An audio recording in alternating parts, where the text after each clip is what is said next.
নমস্কার বন্ধুরা, পাখি কিচেনে আপনাদের সকলকে স্বাগত। এখন ভীষণ গরম পড়ছে, কখনো কখনো বৃষ্টিও হচ্ছে, কিন্তু গরমের পরিমাণটা ভীষণই। এই গরমে তিতো খাওয়াটা খুব উপকারী স্বাস্থ্যের পক্ষে এবং পেটের পক্ষে অবশ্যই। তাই আজকে আমি একটি তিতোর রেসিপি নিয়ে চলে এসেছি। আলু উচ্ছে দিয়ে মাছের ঝোল। খেতে অসাধারণ স্বাদ হয়, কিন্তু একদমই তিতো লাগে না। দারুণ একটা ফ্লেভারের রান্না, সবাই ট্রাই করবেন, আশা করি সবার ভালো লাগবে। সেই জন্য প্রথমে আমি উচ্ছেগুলো হালকা করে তেলে ভেজে নিয়েছি। দেখুন এইভাবে।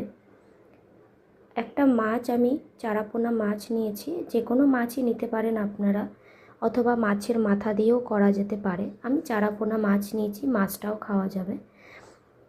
তো একটা মাছ আমি নুন হলুদ দিয়ে মেখে ভালো করে ভেজে নিয়েছি। এরপরে আমি এটাতে ফোড়ন করে নেব। রসুন আমি থেতো করে নিয়েছি, রসুন আর একটা কাঁচা লঙ্কা আর রাঁধুনি ফোড়ন দিয়ে এই রান্নাটা করলে ভীষণ একটা সুন্দর ফ্লেভার আসে। সাথে যেহেতু রসুন আছে, তাই ফ্লেভারটা দ্বিগুণ হয়ে যায়, খেতে অসাধারণ স্বাদ হয়। এরপরে আমি কেটে রাখা ধুয়ে রাখা আলুগুলো দিয়ে দিলাম।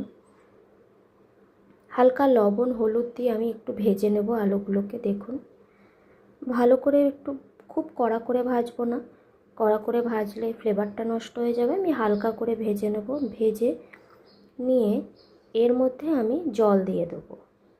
জল দিয়ে এটাকে খুব ভালো করে জাল দেব, ফোটাবো খুব ভালো করে। যখন জলটা ভালো করে টকবক করে ফুটে যাবে, তখন আমি এর মধ্যে মাছগুলো দিয়ে দেবো। মাছগুলো দিয়ে দেওয়ার পরে আমি বেশ ভালো করে ঢাকা দিয়ে ফোটাবো। ফোটানো হয়ে গেলে যখন দেখব আলুগুলো বেশ খানিকটা গলে এসছে, তখন এর মধ্যে আমি উচ্ছেগুলো দিয়ে দেবো। উচ্ছেগুলো দিয়ে বেশিক্ষণ জাল দেব না, অল্প জাল দেব, নাহলে তিতো হয়ে যাবে।